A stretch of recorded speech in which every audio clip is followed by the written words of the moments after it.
Podcast is something that you can be at your home or at your office. You just spend an hour, you get on a call. Even your audience is such a low lift because they can just be on their commute, on the go, and then listen to a podcast. I think that you can create more podcasts at a lower calorie than giving talks at conference throughout the world.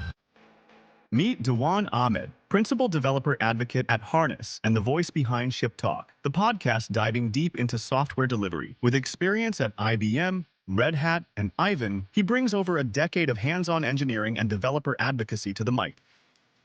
My main challenge is consistency. Podcast is something that comes after my first core work and then the next core work. So with all the existing work I have on my plate to record one more podcast, I know that if I keep working on the podcast, in the long run, it has real benefits for me, for my career, and also my company. A lot of the podcast benefits are going to come from consistency. How do you keep showing up without losing the motivation and making sure that you keep on publishing consistently? That's a great question. Dewan, can you tell me your podcast story? Yeah, for sure. And thanks for inviting me to Podcast Gurus. The podcast I co host is called shiptalk.io, where we talk about the ins and outs, ups and downs of software delivery. So, this is a podcast from Harness, but we don't talk about only Harness, we talk about software delivery in general. So I joined Harness 2 years ago, and when I joined, Ravi Luckman, who originally started the podcast back in 2020, he mentioned that, hey, dude, like we have a podcast. So do you want to give it a try? I said, absolutely.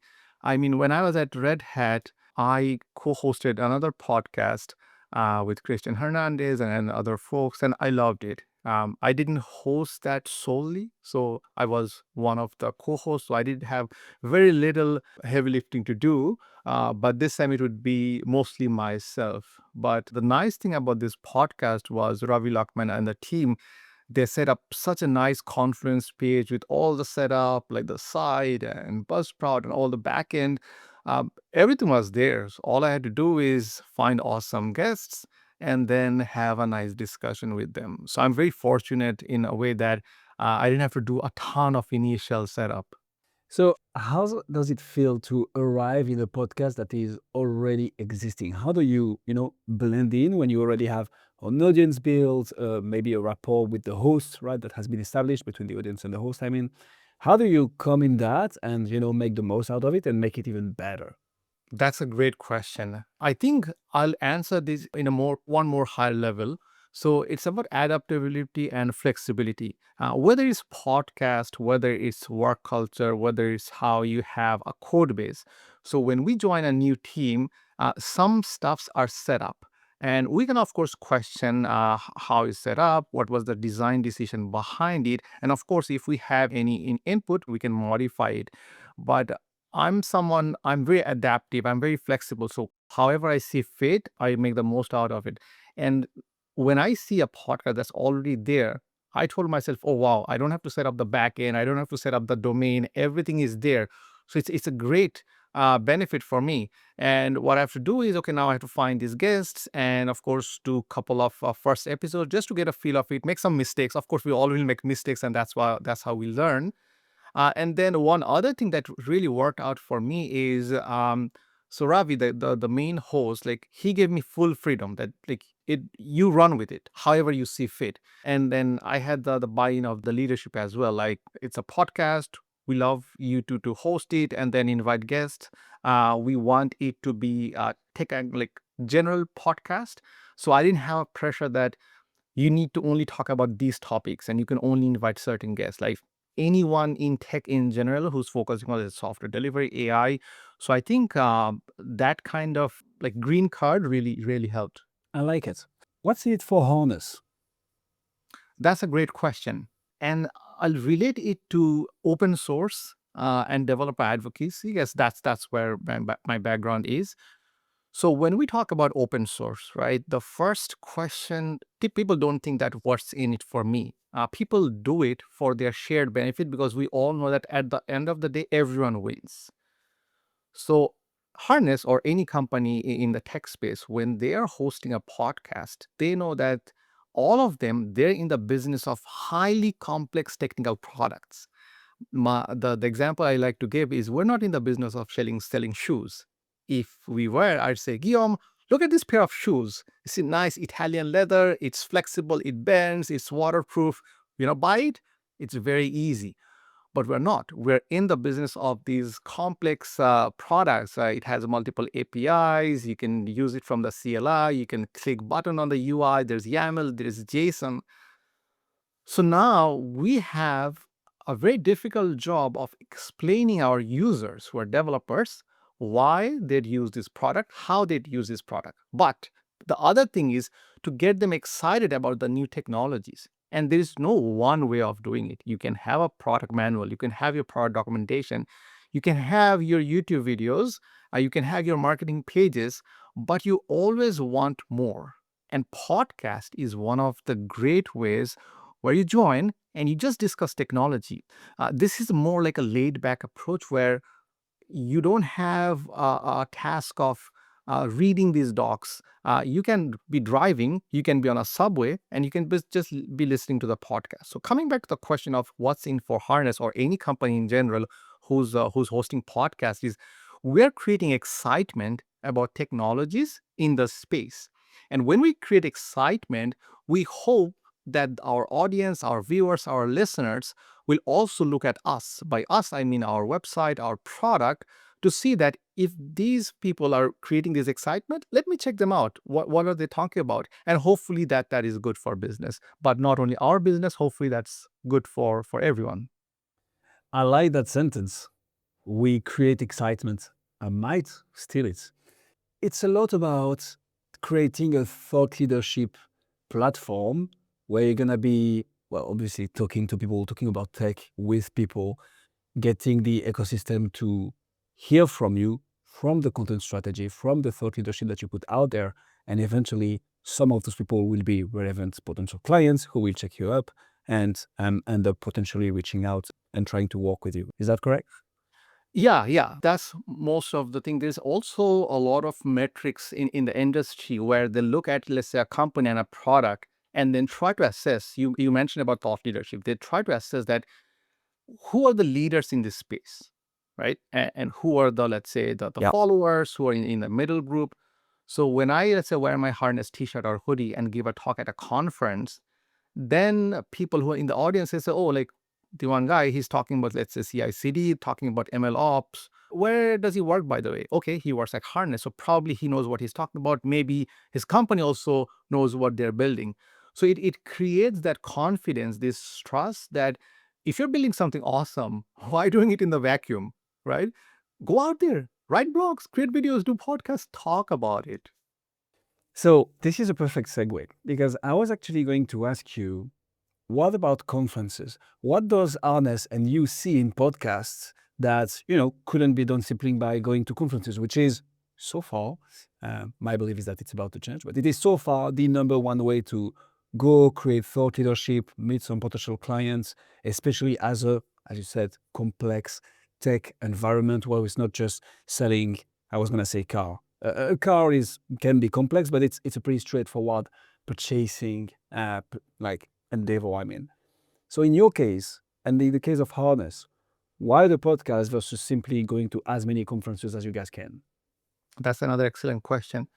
So what I like about Harness and leadership is we're very much business focused. That means the leadership asks questions that you did task A, what was the outcome, right? It not output, but what was the outcome? Like what was the benefit? Did you learn something? Did you create something that will be helpful for our customers? So there's a story of conferences before and after pandemic, how most companies did conferences. So before pandemic, conferences were not regulated as much. By regulated, I means companies didn't have that much of a magnifying glass. Sure, you're getting a talk, accept and go to a conference. But after pandemic, most companies now have more tighter control and even budget. So in terms of time and money, that means when I have to go to a conference, I have to book a ticket, I have to spend thousands of dollars to fly out, mostly flying out, stay at a hotel. So these 3-4 days, I'm out, right, in the road, traveling. Even the night before, I'm trying to like prepare for my talk. Now imagine what I can do in those 3-4 days. That doesn't mean that conferences are not a good investment. That only means that because it's such a big investment on time and money, we have to be very careful because time is our most precious resource. So we have to be very careful about where we're going and is this the right audience we're targeting. The question was, why podcast over conference? And my answer is it's not one over the other. You as a company would have to identify what makes sense for you and your business. If you're in the business where most of your audience, they're in tech conferences, that would be great. Go to conferences and talk to them. But podcast is something that you can be, let's say, at your home or at your office. You just spend an hour, you get on a call, and then even your audience is such a low lift because they can just be on their commute, on the go, and then listen to the podcast. So I can think that you can create more podcast at a lower calorie than giving talks at conference throughout the world. It's a much higher leverage at the end of the day. You go to conferences, you talk directly to 2, 3, 400 people, right, in front of them, super powerful, high impact. A podcast, you put it out there and it's there for life and people can get back to it. And 2 years from now, people find out about Harness or about you and they go and check your podcast and they listen to an episode that they're interested in from 2 years ago. I like that. So you mentioned like you go to a conference, you talk in front of 300-400 people. That's how you, let's say, go to Unsplash and then try to find conference talk and you see these large rooms full of people and you're giving talks. Most tech conferences, when you give a talk, unless you're a keynote, you're giving a talk in front of 20-30 people. And also, Important not nuance. all conferences record their talks. So, if your talk is not recorded, then that 20-30 people is basically your reach. So, of course, if conference organizers are listening, I'm also a conference organizer of DevOps is Halifax. If we could somehow find, I know like recording is not cheap, like it takes a ton of money and effort to record. But even if it's just a tripod and then you're recording on a phone and then low editing you're putting on YouTube, that would be much more valuable because to your point, Yom, that you can reuse and get more shelf life out of that content. So I like that nuance a lot.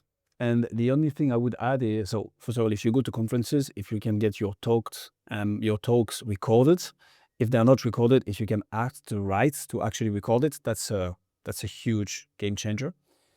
The best things, in my experience, happen when you go to conferences and have a podcast for multiple reasons. And I'm curious to have your take on this, Dewan.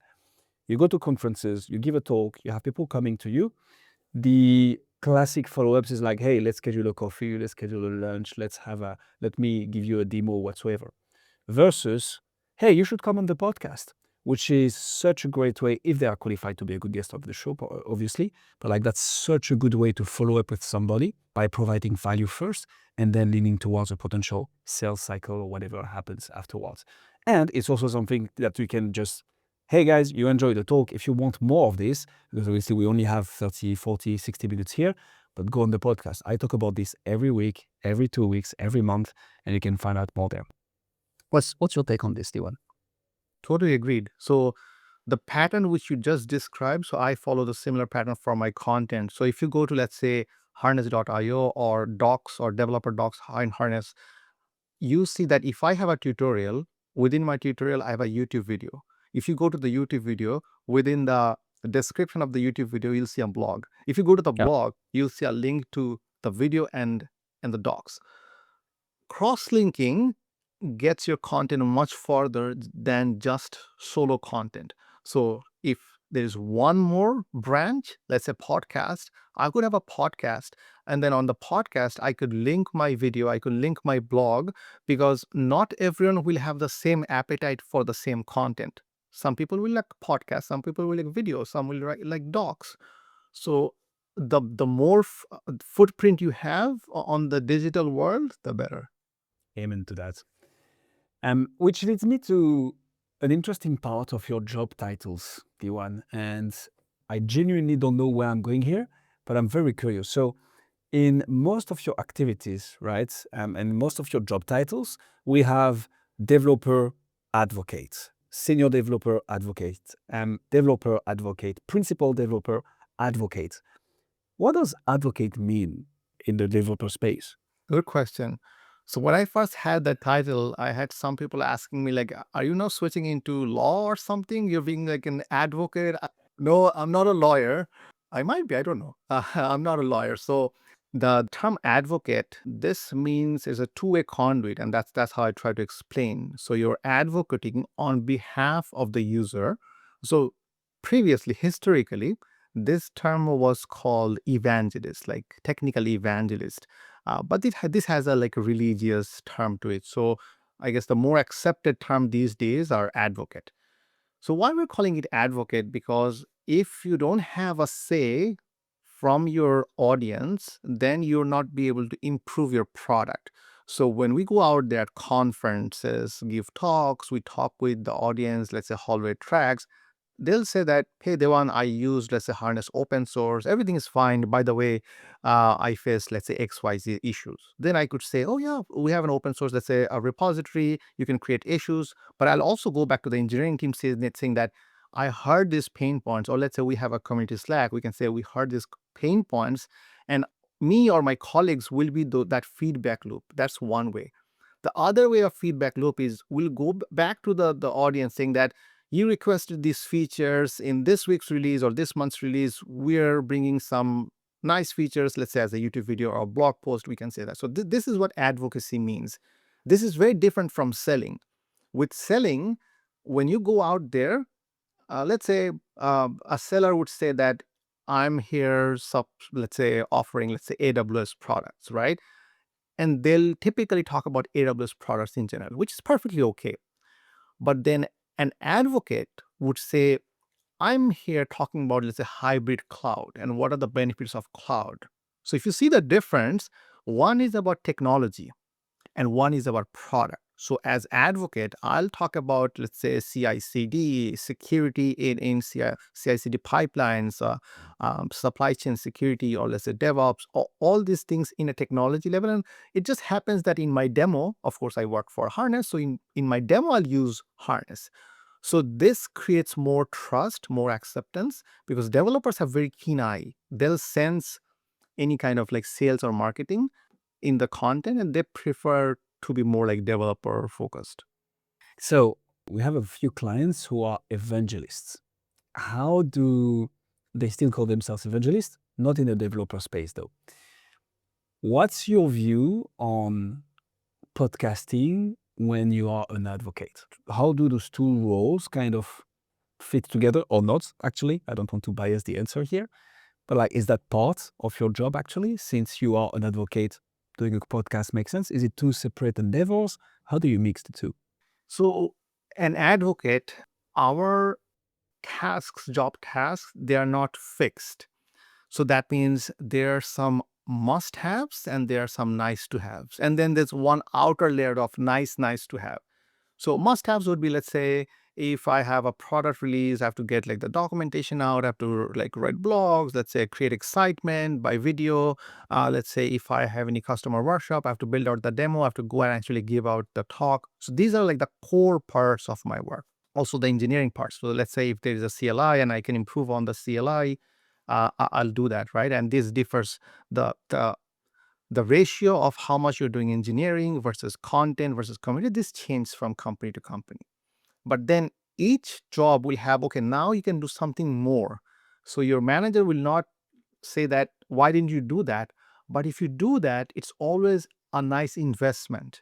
So these, for my role, it's the podcast. It's a nice investment that I'm taking time out of my other tasks I have and then trying to, let's say, at least have one podcast a month. The effect is, if you now go to shiptalk.io, you'll see a lot of episodes. And of course, some of those episodes, let's say a prospect is listening, that's influencing their buying decision.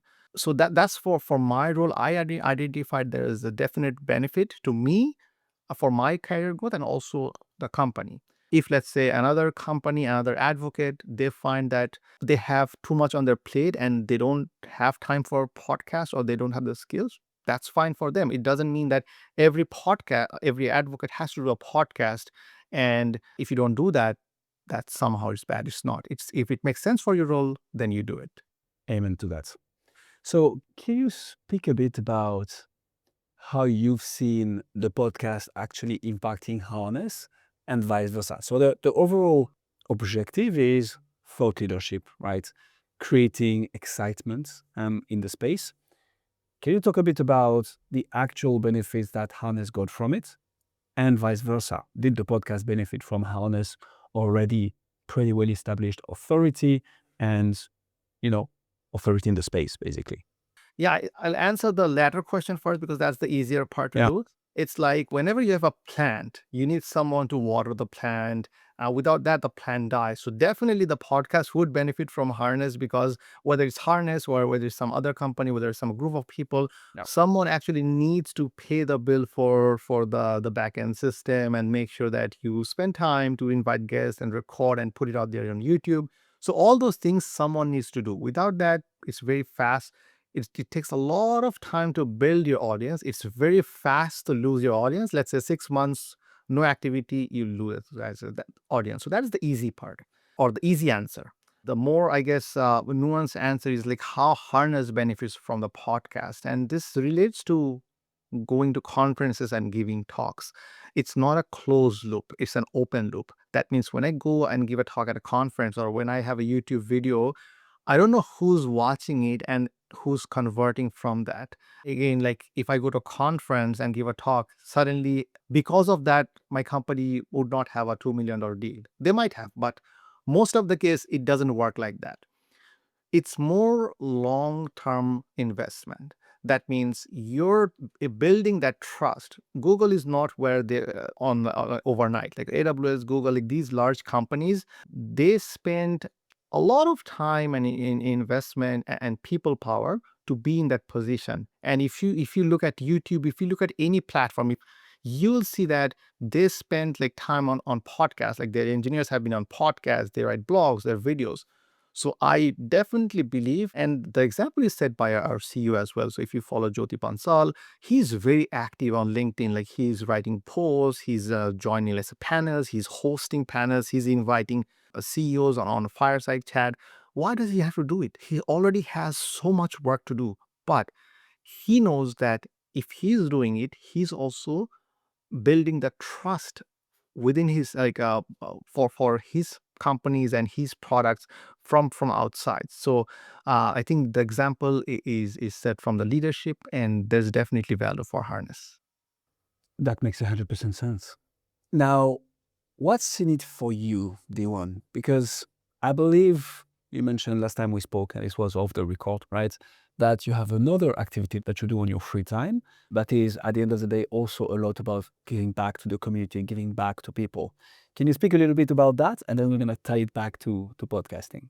Yeah, that's a great segue. So many years ago, I worked at a company, and there was a large layoff there. So at that time, I used to take evening walks outside, and I kept walking and walking. And I thought, what if my name was in this layoff? What would happen then? If I lose a job, then I need to reach out to people for help. Okay. How about I start helping people out? So if my time comes, I have more people to reach out to. I think that was like say 10, 12 years ago. And then I started reviewing resume would be a nice way to help. And then I started reviewing like one or two resumes on my evenings and weekends. Before I knew, 10 years, more than 1,600 resumes I have reviewed. And this is something do I in my on my evenings and weekends. So just like people watch Netflix, I go on my laptop and I have now requests on LinkedIn from all over the world that, hey, like I lost a job or I'm trying to move between roles or I'm trying to like, get into tech industry. Can you help? And my resume reviews are very detailed. They're not just like you have the like typo or I go into details. I check their GitHub repositories. I ask for their um, job links and then I match against the rules. So I spend a lot of time. Each resume review takes 45 minutes. But now I have a large network of people, and these people, I believe that I help them at some point. So if I need any help, whether it's at a career level, resume review, referrals, I can reach out to them. So it came as more like a selfish way. I'm trying to think that if I need help, I can help them. And I believe similar way, we also, or I do podcast because I know that there's benefit from me. But I know you have a follow-up question, so I'll let you answer that, and then I can go details into it. No, I love it, and we have all the time in the world. This is the advantage of having your own podcast. So why doing this, Iwan? Like you mentioned it, right? You made the comparison with Netflix. You could be spending your time watching series or doing something less brain energy demanding, more relaxing, more comfortable, right? Let's face it. So why is it that you feel you want or need or like to review the CVs? Like what's behind this? Yeah, one thing I'll make clear is I don't take any time away from my family. Like that's something I guard heavily. So any time with my family, like dinner and time out, that's not being impacted. But around 2014, 2015, I found out like at that point, a lot of time was on Facebook. And kids these days, if you're hearing it, you might not know because Facebook. It's similar to what are the cool apps these days? Instagram, TikTok, I don't know. But I thought, okay, let me stop Facebook and then invest those scrolling time, like this randomly scrolling on screen. Let me use that 30, 45 minutes to something productive. So then I thought, okay, what's similar to Facebook but not Facebook?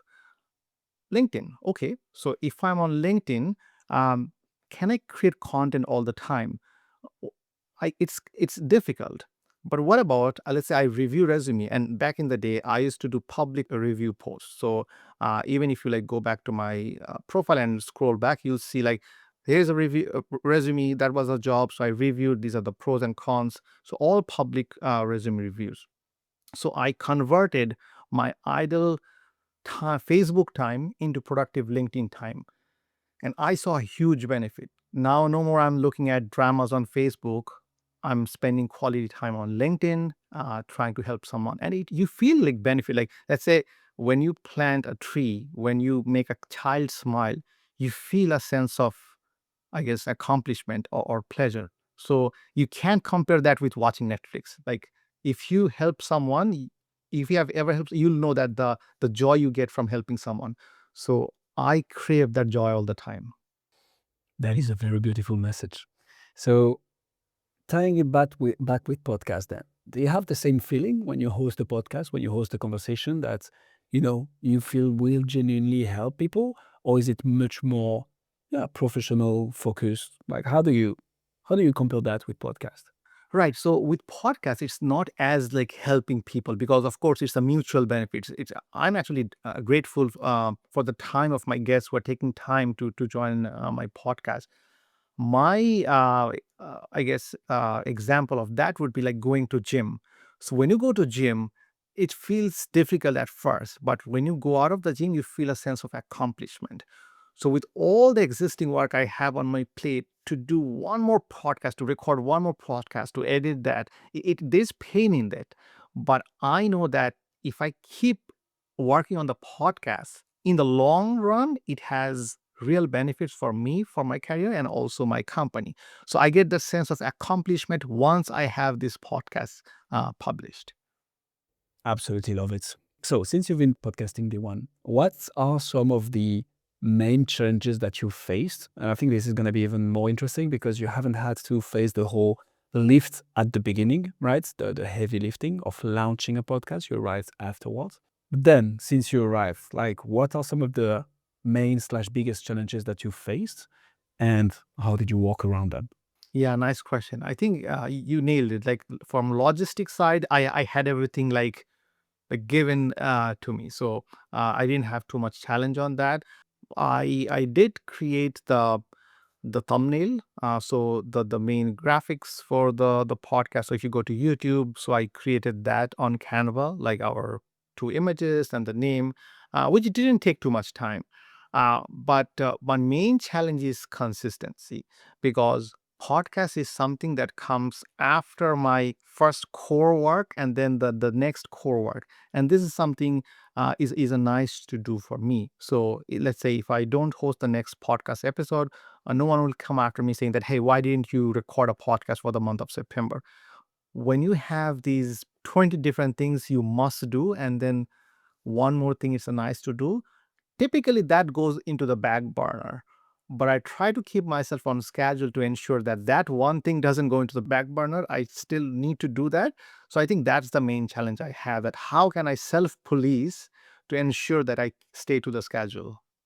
I love this insight. So, how do you tactically make sure of that? The reason I'm asking is a lot of the podcast benefits are going to come from consistency, right? You show up each and every week, each and every month, recording your episodes, editing it, publishing it, marketing it, making sure that it reaches the people you want to reach. The difficulty is keep going. There is, I think the stats, it might have evolved a bit, but you'll get the idea. 90% of podcasts don't make it past episode 3. Of those who do, 90% don't make it past episode 20. So I think what you're alluding to here is one, if not the biggest challenge in podcasting. For you, you're an advocate, you're working at Harness, you are a family guy, you have your gig of helping people as well with their resumes. How do you keep showing up with podcasts without losing the motivation and making sure that you keep on publishing consistently? I think like this is the main point of the entire discussion. Like this is the main point. And like I always feel that time is our most valuable resource. So that's why I try to guard each of my every second very carefully. Like I always think like, how am I spending the next 30 minutes? Very rarely you'll see me like just sitting on the couch, like just sitting on the couch and just doing nothing. Like um, that's just me personally. I'll even if I'm sitting on the couch, I'll try to like think of something. So when I change that mindset, now suddenly I have more hours in the day. It's almost that I have like 36 hours in a day instead of 24. Because even when I say I have this podcast recording, I have, let's say, some work. I already know that right after the podcast, I'll start doing those work. So I believe that as humans, we have tremendous potential if we use the time. And I'm pretty sure like you are similar. Like we had the first chat, like you're going outside and working something. You have lots of other things you're doing. People who can accomplish a lot of things, they don't have actually more than 24 hours. What they have is more usage, efficiency of their time. So I feel that I'm not best at it, but I'm trying to use my time more efficiently. So the work I'm doing, the part I'm, at the end of the day, it's all related, because even let's say if I do a resume review on LinkedIn, that has nothing to do with harness. You never know if someone looks at it, who did this resume review? Okay, you know it how it works. Like you click their profile, and suddenly you click on their company page, and then suddenly you follow that. So I believe any positive drop in the ocean will create a ripple effect of goodness. So let's keep dropping positive drops where we can, and you never know where the ripple will show up. That is how it's done. A question I ask all my guests, T1, is the following. So Jeff Bezos, when he was building Amazon, right, he didn't try to figure out or guess what's going to change in 10 years, what's going to be the next innovation in 10 years. He kept on asking the question, what is true today that is not going to change in 10 years? What should we double down on now that we know will still be something valuable in 10 years? Customer service, large amount of choices, ideally cheaper, because this is something people keep gonna want, and fast delivery. What's the equivalent of podcast? Like, what do you feel is true today that will still be true in 10 years that people should double down on right now in podcasting? That's a fascinating question. Thank you. I think people's attention span is going down, whether we like it or not. And that's why we see short form video content being so much popular. So one of the challenge I feel with podcast is sometimes the length of the podcast is, let's say, an hour or 2 hour, and then not everyone has a 2 hour commute or 2 hour drive every day. And then you won't always go back to where we stopped listening to the last podcast. I feel that consistency, that's not going to change. You still have to be consistent all the time. You really have to have a solid discussion, whether it's in tech space, whether it's in some other space. But I feel that if there are some short form podcasts similar to the short form video version, but the podcast version, like a micro podcast, I'm not sure if if some exist, but you're the expert in this space, I feel that they would see some attention. Dewan, ladies and gentlemen, Dewan, if people want to find out more about you, about Sheep Talk, or about Harness, where should they go? So if you want to learn about ShipTalk, shiptalk.io, SHIPTALK. And Harness, you can go to harness.io. We also have documentation, developer.harness.io. And if you'd like to connect with me, you can look up my name. I think Guillaume will also add my LinkedIn profile in the description. And please connect. Let me know if I can help. Do a resume review, a free resume review for you. And appreciate your time, Guillaume. I appreciate you, Dewan. Thank you so much for coming on the show. I think this was extremely valuable. We'll indeed put all the links in the description. And Dewan, thank you so much for coming on Podcast Gurus. A pleasure.